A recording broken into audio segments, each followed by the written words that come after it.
प्यार इस दुनिया की सबसे बेहतरीन चीज़ है और इसी के साथ में अगर मैं कहूँ तो सबसे पावरफुल इमोशन भी प्यार है और उसी के साथ साथ कहीं ना कहीं नफरत भी।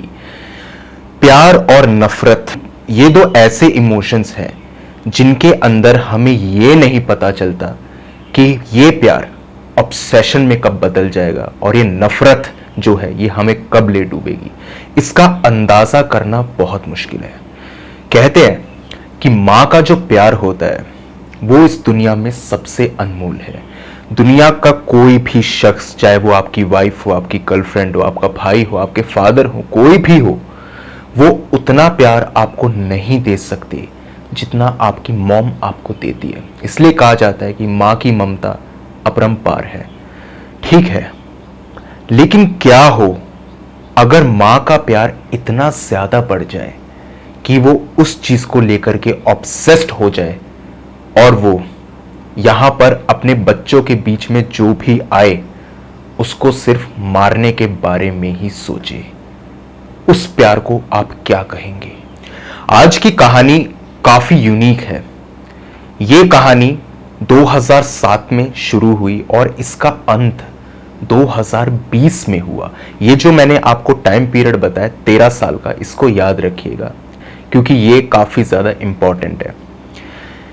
एक लड़की थी जिसका नाम था निशा और उनकी मॉम जिनका नाम था यहां पर रीमा। उनका बॉन्ड बहुत ही ज्यादा अच्छा था। माँ बेटी का बॉन्ड नहीं, दोस्तों का बॉन्ड समझ लीजिए। बहुत ही ज्यादा, बहुत प्यारा बॉन्ड था। लेकिन एक बार कुछ ऐसा निशा की जिंदगी में घट गया जिसने उसकी जिंदगी को पूरी तरह बर्बाद कर दिया। और कमाल की बात यह है कि आज भी निशा 2023 के अंदर भी आज भी वो कंप्लीटली उस चीज से उभर नहीं पाई। कुछ ऐसा असर हुआ उसकी जिंदगी में, एक ऐसा सैलाब आया उसके ऊपर। तो क्या है पूरा मामला, डिटेल में आपको बता देता हूं। कहानी की शुरुआत होती है 1995 में।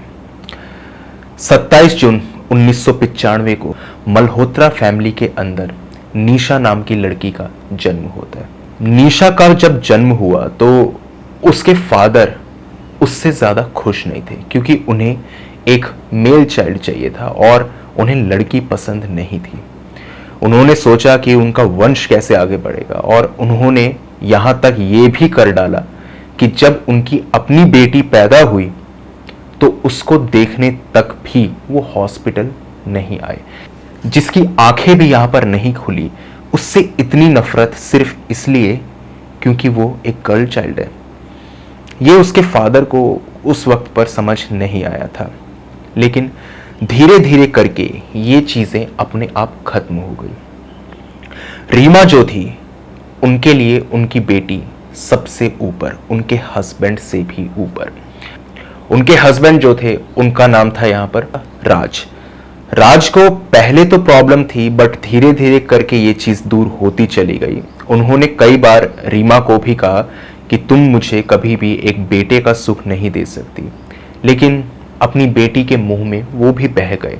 उन्हें दुख रहा, जिंदगी भर इस चीज का दुख रहा। आज भी दुख है उन्हें कि उन्होंने अपनी बेटी को इस तरीके से ट्रीट किया था। उन्होंने सब कुछ बता रखा है अपनी बेटी को कि मैंने ऐसा ऐसा किया था, लेकिन आज उन दोनों के बीच में कोई भी गिला शिकवा नहीं है। और इसका रीजन ये नहीं है कि निशा उस चीज को लेकर के दुखी है। उसकी जिंदगी के अंदर कुछ ऐसी चीजें घटी जिनके सामने ये दिक्कत तो समुद्र के सामने बूंद बराबर जितनी है। रीमा ने बहुत नाजों से अपनी बेटी को पाला और बहुत अच्छी उनकी जिंदगी चल रही थी। कुछ 5 साल के बाद में एक लड़के का भी उस परिवार के अंदर जन्म हुआ। तो जो राज की डिमांड थी वो भी पूरी हो चुकी थी और प्यार तो वो अपनी बेटी से करते ही थे। निशा ने कभी भी अपनी जिंदगी में ज्यादा दोस्त नहीं बनाए। ज्यादा क्या, कोई भी दोस्त नहीं बनाया। She was a kind of a introvert girl और वो अपनी ही दुनिया में मस्त थी। पेंटिंग वगैरह करने का शौक था और सिर्फ सारी बातें अपनी माँ से ही डिस्कस करती थी। अपने भाई से, कार्तिक से भी ये सब बातें वो शेयर नहीं करती थी। माँ को वो बताया करती थी कि मेरी स्कूल में रैगिंग होती है, कई लड़कियां मुझे परेशान करती हैं और मुझे डम्बो बुलाती हैं, मेरी 2 पोनी टेल्स हैं तो उसको लेकर के मजाक बनाती है एंड कहती हैं तुम बहुत ज़्यादा तेल लगाती हो बालों के अंदर। जैसे करते हैं लोग अक्सर स्कूल में। आप में से कई लोगों ने इस चीज़ को देखा होगा, गुजरे भी होंगे आप इन सब बातों से। वो सब कुछ निशा के साथ होता था। तो वो अपनी मॉम को ये सारी बातें बताती थी। माँ भी उसको दिलासा देती थी कि बेटा जिंदगी में तुम्हें अकेले चलना सीखना होगा, मैं हमेशा तुम्हारे साथ नहीं रहूंगी। ये वर्ड्स जो थे ये इतनी जल्दी सच हो जाएंगे इसका अंदाजा निशा को तो क्या, रीमा को भी नहीं था। रीमा की अचानक से कुछ 1 महीने के अंदर अंदर तबीयत खराब होनी शुरू हो गई। ये बात है 2007 की। तो कुल मिलाकर 12 साल यहां पर ठीक ठाक बीत गए थे, कोई भी प्रॉब्लम नहीं थी। एंड रीमा की नेचर के बारे में बात करना बहुत जरूरी है। रीमा इस तरीके की मां थी, वो ना तो किसी से कोई बैर रखती थी, ना किसी का बुरा चाहती थी, ना ही बच्चों को मारना पीटना, ऊंची आवाज में बात करना, ये सब कुछ नहीं। अपने हस्बैंड के लिए डिवोटेड थी, अपने बच्चों के लिए डिवोटेड थी। एन आइडल वुमेन, और इसी के साथ साथ अगर कहूं तो एक बहुत ही अच्छी हाउसवाइफ। वो कभी अपने बच्चों को गलत शिक्षा नहीं देती थी। लेकिन न जाने पिछले 1 महीने में उनकी तबीयत में गिरावट कैसे आई। लगातार उनकी तबीयत गिरती चली गई और डॉक्टर्स के पास जब उनको लेके जाया गया तो डॉक्टर्स ने जब उनके चेकअप करे तो उन्होंने बताया कि इन्हें ब्रेन ट्यूमर है। और दिक्कत की बात यह है कि ये लास्ट स्टेज पे है। ब्रेन ट्यूमर जब हो चुका है तो इसको रिवर्स करना बहुत मुश्किल बात है, और कोई भी कैंसर अगर 4th स्टेज पर हो उसको ठीक करना बहुत ज़्यादा दिक्कत वाली बात होती है। तो ये तो ब्रेन के अंदर ही ट्यूमर हो चुका है। तो उन्होंने रीमा के हस्बैंड यानी कि राज को झूठी दिलासा नहीं दी और साफ कहा आपकी वाइफ के पास 1 या हद से हद 2 महीने का वक्त और है, इनकी डेथ हो जाएगी और हम चाह करके भी इन्हें नहीं बचा सकते। राज दुखी थे और उन्होंने ये बात अपनी बेटी निशा को भी बताई। वो कुछ भी छुपाना नहीं चाहते थे। उन्हें ऐसा लगता था कि अगर मैं निशा को यहाँ पर झूठी बात बताऊंगा तो कहीं को वो आगे जाकर मुझे ही विलन ना समझे, और बच्चा कई बार ऐसी बातों को दिल पर ले भी जाता है। उन्होंने साफ कार्तिक और निशा को ये बात बोल दी कि बेटा ऐसी ऐसी बात है, और मैं कुछ भी तुम्हें इधर झूठी दिलासा नहीं दे रहा हूँ, तुम्हारी माँ भी इस बात को जानती है। निशा गई रीमा के पास में और उनसे पूछा कि ये बात सच है। रीमा ने कहा बेटा ये बात सच है, मेरे पास ज़्यादा वक्त नहीं है और मेरी मौत हो जाएगी। बस 1 या 2 महीने का वक्त है, इसके अंदर ही मैं तुझे जितना लाड़ प्यार कर सकती हूँ करूँगी, और तू मेरी जितनी सेवा कर सके कर, बस इससे ज़्यादा कुछ नहीं है। ये 1-2 महीने दोनों माँ बेटी की जिंदगी पर बहुत क्रूशल साबित हुए। बहुत मुश्किल से एक एक दिन बीत रहे थे। लगातार रीमा की हालत खराब हो रही थी, दवाइयाँ दी जाती थी, पेन किलर्स दिए जाते थे, लेकिन कब तक वो भी चीज़ें काम करेंगी। मालूम था सबको डेथ तो होनी ही है। इन 1-2 महीने के अंदर न जाने निशा पर क्या असर हुआ कि उनका बॉन्ड अपनी मॉम से और भी ज़्यादा स्ट्रॉन्ग हो गया। इतना स्ट्रॉन्ग कि वो जीने मरने तक को भी तैयार थी। वो कहती थी मम्मी आप मर जाओगी तो मैं जिंदा नहीं रहूँगी, मैं भी मरूंगी। माँ ने उसको बहुत समझाया और कहा कि बेटा ये चीज़ें नहीं होती। आखिर उम्र ही कितनी थी उसकी, 12 साल। ये उम्र ज़्यादा नहीं है, लेकिन अगर ये चीज़ें ज़िंदगी भर साथ रहें तो इसे क्या कहेंगे आप। उस वक्त पर तो बचपना समझ के, अटैचमेंट समझ के सभी ने इसको भुलाना चाहा। कुछ 1.5 महीने के अंदर अंदर रीमा की बहुत ही दर्दनाक मौत हुई। ऐसी कोई भी इच्छा उनके मन में नहीं थी जो पूरी ना हो सके। किसी से कोई नफरत नहीं, किसी से कोई गिला शिकवा नहीं। वो चुपचाप यहाँ से चली गई, अपने बच्चों को आशीर्वाद दिया, अपने पति को खुश रहने की हिदायत दी और एक दर्द भरी जिंदगी से वो यहाँ पर आज़ाद हो गई। बात जब अंतिम संस्कार की आई तो अंतिम संस्कार पर निशा का रो रो के बुरा हाल था। वो अपनी माँ की डेड बॉडी को छोड़ना नहीं चाहती थी, बट किसी भी तरीके से उसको दूर किया गया और अंतिम संस्कार को यहाँ पे किया गया। अंतिम संस्कार के वक्त पर पंडित जी ने एक बात कही थी जो बहुत इंपॉर्टेंट है। उन्होंने कहा कि अंतिम संस्कार के साथ साथ जितनी भी इनकी वैल्यूएबल चीज़ें हैं जो इन्हें सबसे ज़्यादा पसंद हो उसे जला के नष्ट कर दो या फिर इन्हीं की अस्थियों के साथ में गंगा में बहा दो। तो सबसे ज़्यादा पसंदीदा चीज़ें तो भाई बच्चे ही थे। उन्होंने कहा भाई बच्चों को थोड़ी जलाएंगे, ये कैसी आप बात करें। उन्होंने कहा नहीं, बच्चों की बात नहीं, बच्चों के कुछ ऐसे कपड़े जो उन्हें बहुत पसंद हो या फिर कुछ ऐसा सामान उन्होंने दिया हो वो सारा सामान जला दो। उन्होंने वो सारा सामान जला दिया। पंडित जी ने कहा कोई ऐसी चीज तो नहीं है इनकी, नॉन लिविंग थिंग, कोई ऐसी तो नहीं जो इन्हें बहुत प्यारी हो। राज को याद आता है वो चीज थी एंगेजमेंट रिंग। वो एंगेजमेंट रिंग जब 94 में उनकी शादी हुई थी उस वक्त पर भी कुछ 1.5 लाख रुपए की वो थी, तो बहुत बड़ी बात थी उस वक्त पे।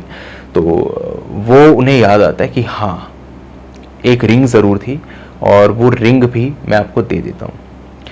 उन्होंने रिंग को ढूंढा, रिंग कहीं नहीं मिली, ना तो उनके ड्रॉर में ना उनकी बॉडी पे, कहीं पर भी रिंग नहीं मिली। हर जगह ढूंढ लिया गया, रिंग कहीं नहीं थी। पहले तो सोचा गया कि किसी ने चुरा लिया होगा, लेकिन किस पे इतना वक्त है कि चोर को ढूंढे। उन्होंने पंडित जी को कहा पंडित जी देखिए रिंग तो हमारे पास नहीं है, क्या ऐसे ही अंतिम संस्कार हो जाएगा।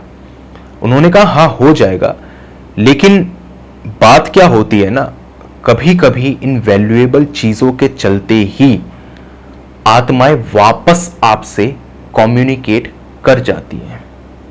इसीलिए मैंने आपको ये कहा था। वैसे ऐसी दिक्कत की बात भी नहीं है, आपने सारी चीजें जलाई दी, एक चीज से क्या ही हो जाएगा। पंडित भी ओवर कॉन्फिडेंस में था और राज को तो कुछ मालूम था ही नहीं। उन्होंने उसका अंतिम संस्कार किया और लगातार राज के दिल में एक ही सवाल घर करे बैठा था कि आखिर वो रिंग गई कहां। वो रिंग ना तो मैंने निकाली ना मेरे बच्चों ने निकाली, वो कहां जा सकती है। इसका कोई जवाब उनके पास नहीं था। बहरहाल वो रिंग असलियत में निशा के पास थी जो उसने छुपा के रखी थी। ये बात बाद में पता चलती है।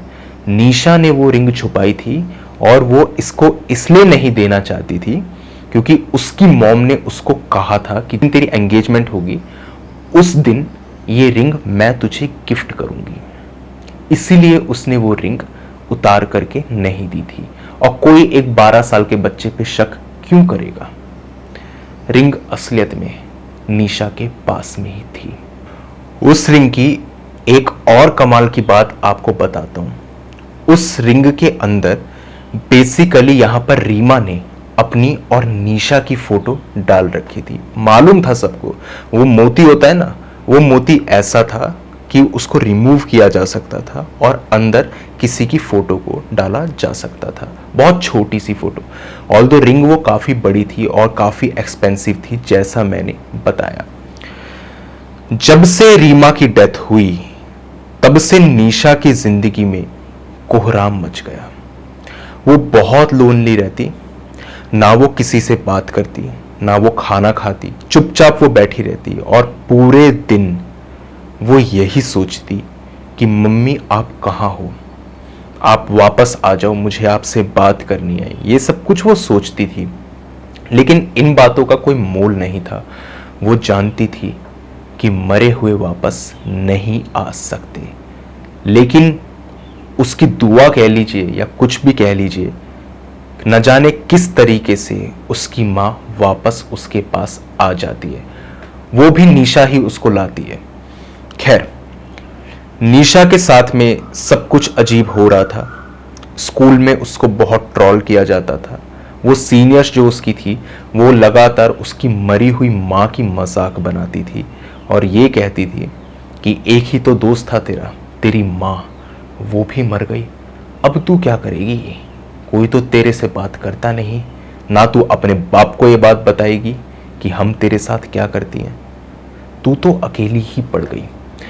कभी भी वो अपने फादर को ये सारी बातें नहीं बताती थी और इसके पीछे का रीजन था नफरत, कि उसके फादर ने पैदा होने के बाद उसकी शक्ल नहीं देखी थी। ये जो नफरत थी ये उसके दिल में घर कर चुकी थी। इसी के चलते वो कभी भी अपने फादर से कोई भी बात शेयर नहीं करती थी। खैर, वो बहुत लोनली थी और लगातार अपनी मॉम के बारे में ही सोचती थी। रिंग को उठा करके वो हमेशा आगे पीछे से देखती और यही सोचती कि मॉम होती शायद वो मुझे बचा लेती। रिंग को देखती रहती, उस रिंग से बातें करती। अलग ही पागलपने में वो जी रही थी, लगभग पागल होने की हालत थी उसकी, लेकिन वो पागल नहीं थी। उसके पागलपने की आप लिमिट देखिए कि अब वो अपनी माँ के शादी के जोड़े को पहन के अपने आप को शीशे में देखती, बहुत खुश होती और यही सोचती कि मैं अपनी माँ जैसी दिख रही हूँ या नहीं। बिंदी लगाती, मेकअप करती, इसी के साथ साथ सिंदूर लगा लेती। ये सब कुछ एक 12 साल की बच्ची कर रही है। फादर जो उसके थे उन्हें दिखता था कि लड़की इस तरीके से बिहेव कर रही है, लेकिन ये सब चीजें जो थी, साड़ी वगैरह पहनना, ये सब उन्हें नहीं पता था, क्योंकि ये सब कुछ जो था ये रात में वो करती थी सबके सो जाने के बाद में। एक बार वो यही सब श्रृंगार करके बैठी थी कि उसको लगता है कि अभी भी किसी चीज की कमी है। मैं इतना कुछ पहन रही हूं लेकिन मुझे वो फीलिंग क्यों नहीं आ रही जो मेरी माँ को आती थी। उसने वो रिंग उठाई, उस रिंग को अपनी उंगली में डाला और जाकर के अपने आप को शीशे में निहारने लगी। आज पहली बार उसको ऐसी फीलिंग आ रही थी कि जैसे वो निशा नहीं रीमा हो।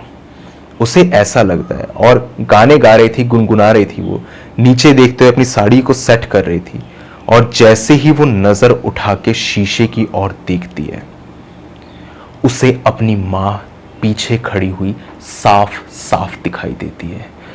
कोई ऐसी शक्ल नहीं थी उनकी बहुत डरावनी हो, आंखें वाइट हो गई हो, बाल बिखरे हुए हो, पैर मुड़े हुए हो, चुड़ैल हो, नहीं, बिल्कुल नॉर्मल, चुपचाप हाथ आगे करके स्माइल कर रही थी वो, जैसे कि हर एक माँ अपने बच्चे को देखकर स्माइल करती है।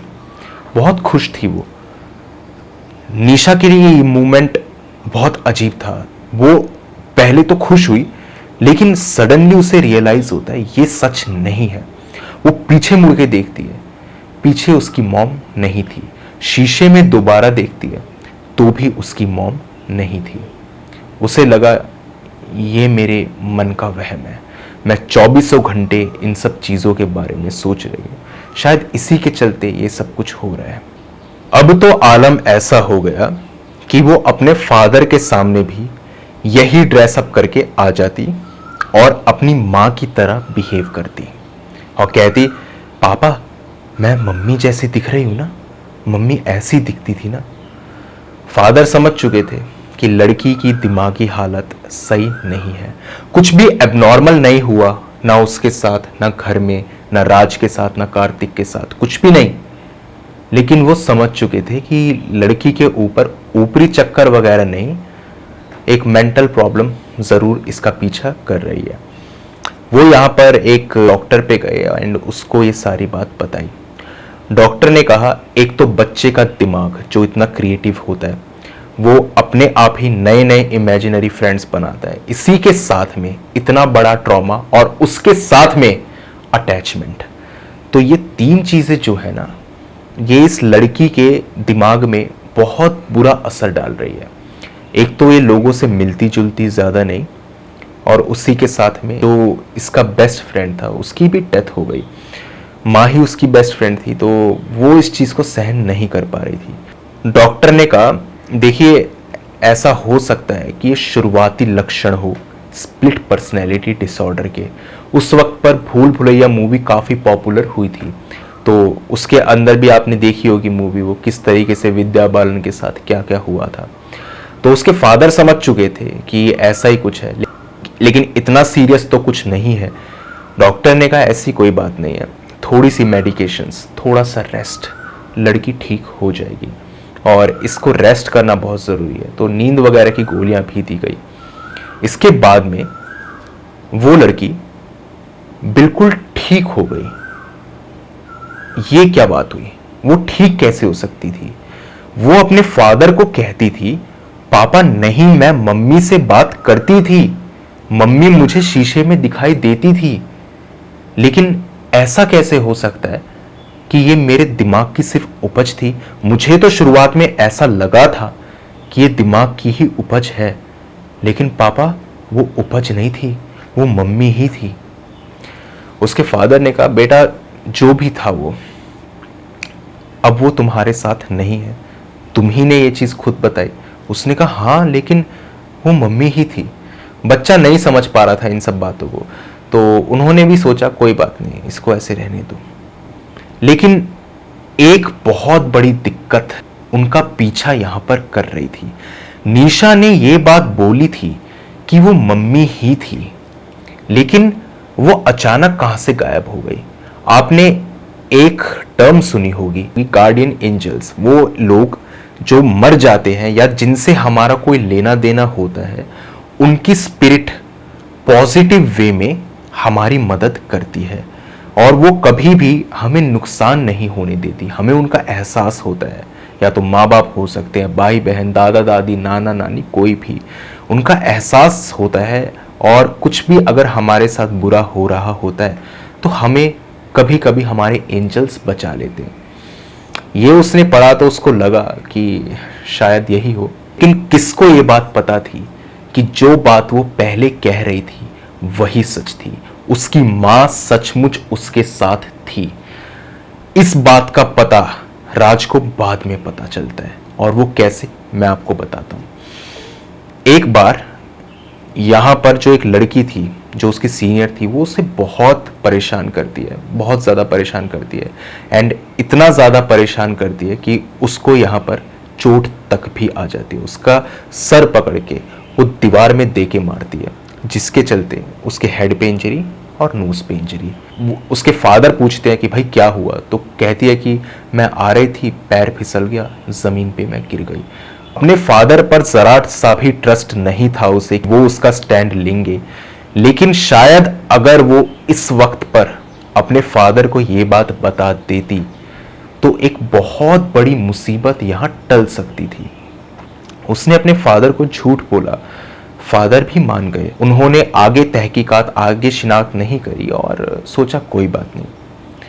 इसके बाद में न जाने निशा को क्या हुआ, वो पूरे दिन बैठ करके सिर्फ उस इंसिडेंट को याद करके रोती रही। बहुत रोई, वो बहुत रोई, और बस यही कहती रही कि अगर मेरी मम्मी यहाँ पर होती तो ये सब कुछ मेरे साथ नहीं होता और उस लड़की को बहुत भयानक सजा मिलती। जब उसको चोट लगेगी ना, तब उसे पता चलेगा कि दर्द क्या होता है।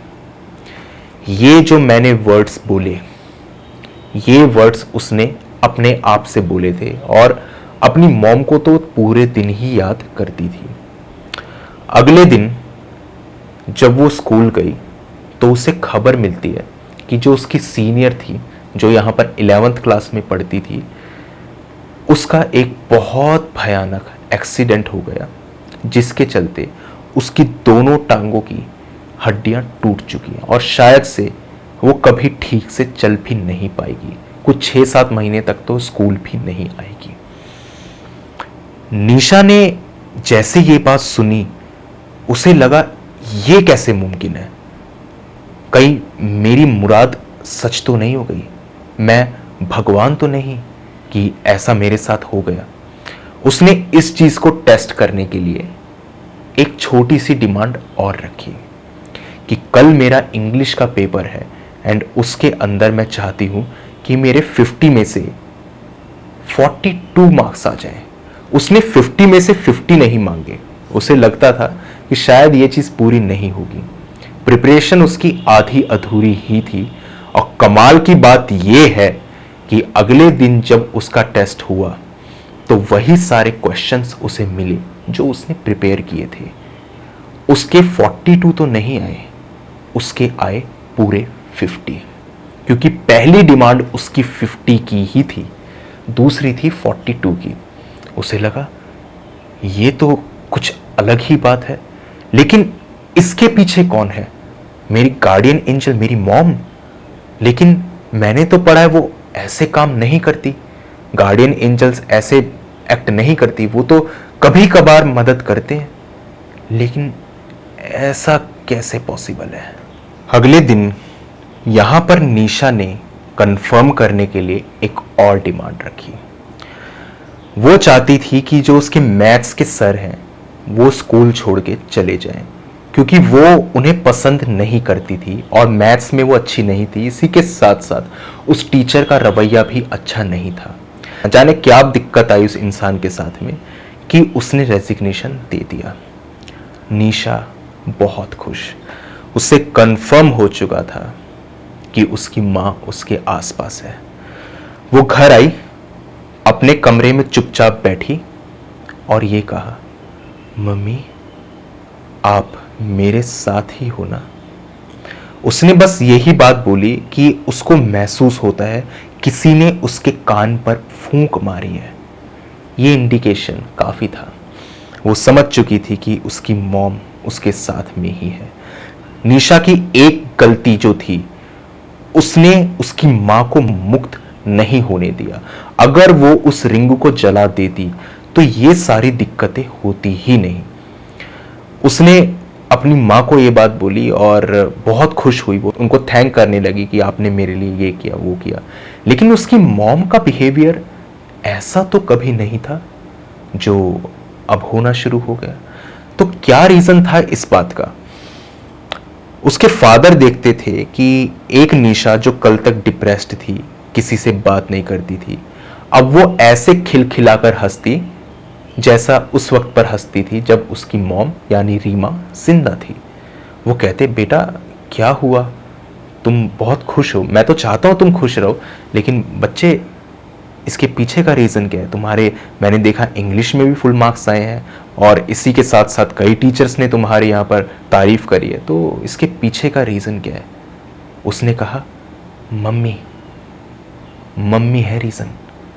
मैं आपको कहती हूँ ना पापा, गार्डियन एंजल्स होते हैं, वो हमारी रक्षा करते हैं। मम्मी ने मेरी रक्षा करी। वो उस बात को हंसी में उड़ा देते हैं।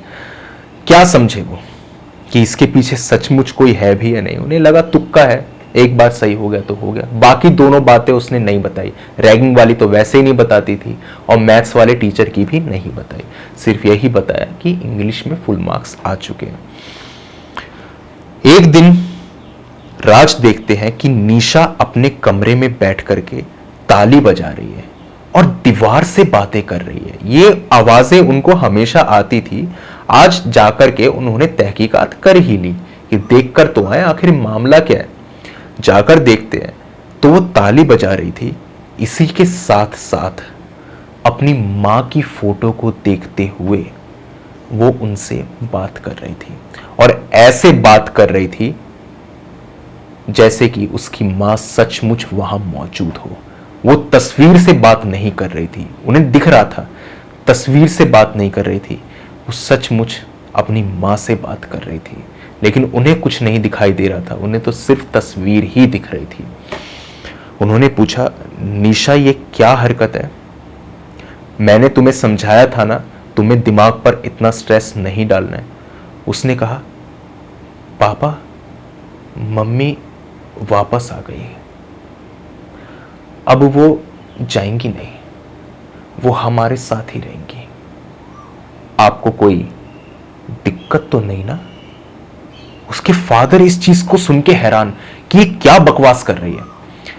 वो डॉक्टर पे गए, बहुत भड़के उस पे कि तुमने तो कहा था मेरी लड़की सही है। उन्होंने कहा, एक काम कीजिए, लेकर आइए इसे मेरे क्लिनिक पे, मैं एक बार फिर से तहकीकात करता हूँ। कभी कभी हो सकता है कि स्प्लिट पर्सनैलिटी का पेशेंट दोबारा से कोई ऐसी हरकतें दिखा दे। उन्होंने कई बार बताया कि ऐसे ऐसे केसेस भी आए हैं हमारे पास में जिसके अंदर एक पेशेंट के अंदर कुल मिलाकर के 10 से 20 पर्सनैलिटीज तक भी रहती थी, आप लेकर आइए। वो लेकर गए। डॉक्टर ने यूजुअल टाइम से 2 घंटे से ज़्यादा तक निशा से बात करी और उसके बाद उन्होंने कहा आपकी बेटी बिल्कुल ठीक है।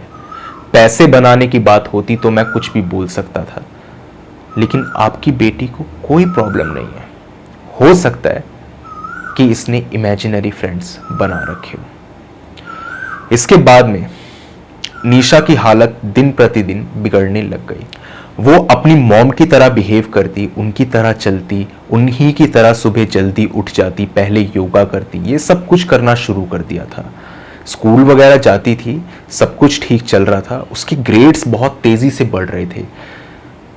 राज को लगा ये कैसे मुमकिन है, निशा इतनी अच्छी तो स्टडीज में नहीं थी और ये कैसे पॉसिबल है।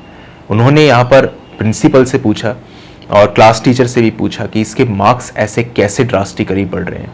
उन्होंने कहा हमें खुद नहीं पता, हमें तो लगता है ये लड़की चीटिंग करती है, लेकिन कोई फर्रे इसके पास से बरामद नहीं हुए। क्लास में अटेंटिव नहीं रहती है, न जाने अपने आप ही कुछ कुछ बड़बड़ाती रहती है। हम पूछते हैं तो कहती है कुछ नहीं, बस मैं तो अपने ख्यालों में ही गुम हूं। हमें नहीं पता, शायद आपकी बेटी काफी डिस्टर्ब है एंड उसको आपकी जरूरत है। राज समझ चुके थे कि किसी डॉक्टर के पास में तो इसका इलाज नहीं है, इसका इलाज किसी पंडित के पास में जरूर हो सकता है। वो यहां पर एक पंडित पर गए और उसको सारी बात बता दी। पंडित ने कहा आपकी लड़की दिमागी तौर पर पागल तो नहीं, लेकिन ऐसा मुमकिन हो सकता है कि किसी वजह से उसकी मां उससे जुड़ी रह गई हो और उसने जो यहां पर दुआ करी अपनी मां को बुलाने के बारे में, वो शायद सफल हो गई हो और उसकी मां उसके साथ में रहने आ गई हो।